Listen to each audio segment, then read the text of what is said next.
Well, we all are continuing to follow the aftermath of the devastating wildfires in Maui as the death toll continues to rise and rise. The recovery from this tragedy is proceeding, and it's proceeding extremely vigorously. The scale of destruction is incredible, so our hearts are broken even a little bit more than when we were together 48 hours ago with the extra fatalities. Well, that was Hawaii Governor Josh Green providing an update late last night. And earlier today, our friends at Samaritan's Purse airlifted some 17 tons of emergency relief equipment to the island, along with some volunteers, including the Chief Operating Officer, Edward Graham. And they're ready to serve the affected families as they grapple with this severe destruction. Well, joining me now with an update on their efforts is Jason Kimak, Senior Director of North American Ministries for Samaritan's Purse. Jason, welcome back to Washington Watch. Thanks for having me, Jody. I appreciate it. Well, listen, we can't thank you. Samaritan's Purse, you guys are a phenomenal organization, but yet again showing just the tremendous work that you do, not only helping people in need, but taking the gospel to them. Let's begin with just what you're hearing, Jason, from Edward or the rest of the team. Well, the situation as you know, the situation on the ground is dire. It's bad. It's there's a lot of emergency management is still looking for those who are missing, and it's just heartbreaking to hear the stories of people who have lost loved ones, and those who had to escape narrowly, and those who are living in shelters right now because they don't have a home anymore. And we're there on the ground, still assessing, and we're meeting with emergency management. And it's as I'm seeing the pictures now going through, it's just terrible to watch as there's so many people who are displaced. Yeah, those pictures are emotional to look at. The devastation is beyond what any of us, if you're not there in person, can really even comprehend.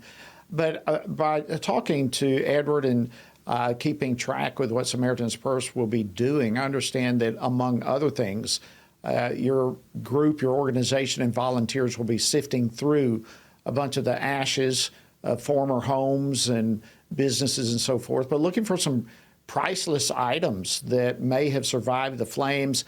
No question, that has to be an extremely emotional endeavor. And I would just think having the presence of Samaritan's Purse, volunteers and representatives there representing the Lord Jesus while going through all of that will have to be an enormous comfort to these people.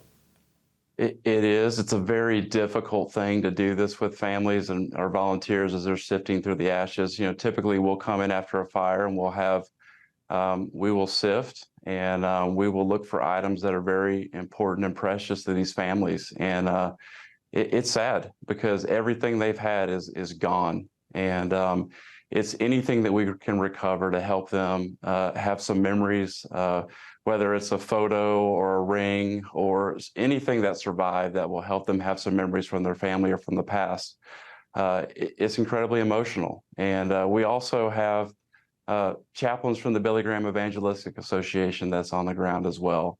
And as you said, we're there for the spiritual piece as well. And so we're there to help them find things, but the most important part is we're there to help them on the spiritual side. So we have chaplains we have 10 that actually live in Hawaii and are on the ground now, and they're visiting shelters, and they are just spending time with people. They're loving on them. They're praying with them.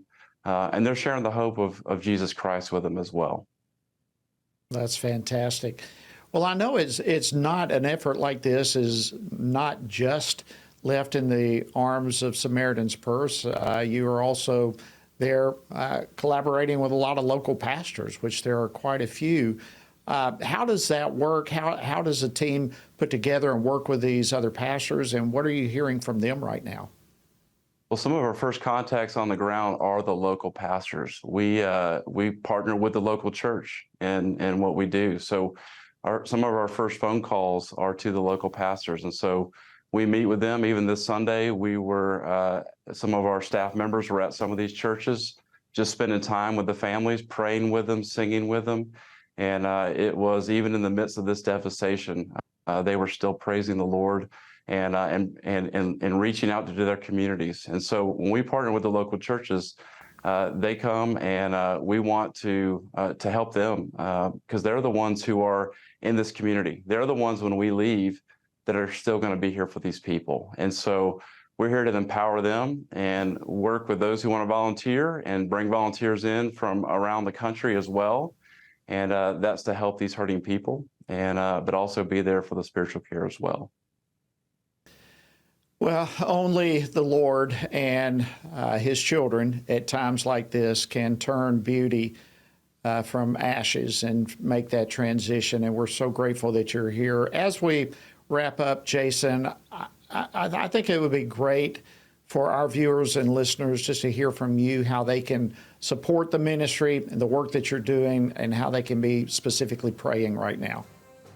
Well, right now, our DC-8 cargo plane is actually getting unloaded as I speak here in Maui. And so with all of those supplies and equipment that's getting out, I would ask for you to pray. That's the number one thing. And I know Edward said that last week. We believe in the power of prayer.